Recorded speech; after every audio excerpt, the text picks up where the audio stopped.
नाजरीन, आपको बताएं, अदालती हुक्म के बावजूद पीटीआई के एहतजाज की इजाज़त की दरख्वास्त पर फैसला न करने पर तौहीन अदालत की दरख्वास्त पर समाअत हुई। दूसरा केस पीटीआई मरकजी सेक्रेटेरिएट सील करके मेट्रोपॉलिटन कॉरपोरेशन के फैसले के खिलाफ दरख्वास्त पर समाअत हुई।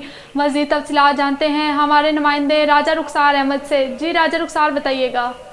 जी, मैं इस टाइम मौजूद हूँ इस्लामाबाद हाई कोर्ट के बाहर और आज तकरीबन 3 अहम केसेस की समाअत जो है जारी थी। अब तक जो है 2 केसेस की समाअत हो चुकी है। सबसे पहले केस की के हवाले से आपको बताऊँ तो इस्लामाबाद हाई कोर्ट में जो है पीटीआई के एहतजाज के हवाले से एक अहम केस जारी था जिसकी समाअत हो चुकी है।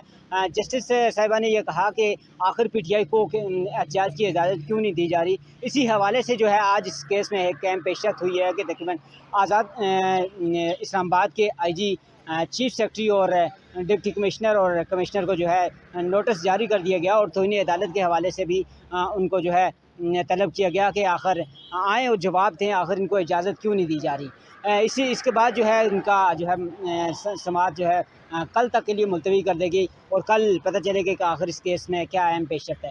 दूसरा केस जो लगाया गया था वो मेट्रोपॉलिटन ने जो है उसे इनके ऑफ़िस को सील किया हुआ है, उस हवाले से लगाया गया।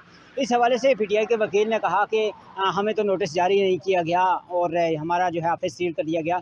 मेट्रोपॉलिटन के जो वकील थे उसने बताया कि हमने 2017 और 18 में 17 और 18 में जो है नोटिस दिए, लेकिन उसके बावजूद इनने खाली नहीं किया। और जब ये बात जस्टिस साहब ने उनसे पूछी कि आखिर 2017 और 18 में जब उनने जारी किया था ये नोटिस जारी किया था, तो आखिर 2024 में ही इसकी केस की क्यों याद आई और आज ये केस जो है क्यों खोला गया और अभी जो है आके इस ऑफ़िस को क्यों सील किया। कोई भी जस्टिस साहिबा ने ये भी बताया कि कोई भी सियासी जो है ऑफ़िस उसको जो है इस तरह सील नहीं किया जा सकता और मशावरत के बाद दोनों फ़रीक़ैन बैठें और इस मामले को सॉल्व करें। जी, बहुत शुक्रिया राजा रुखसार तफसीलात से आगाह करने के लिए।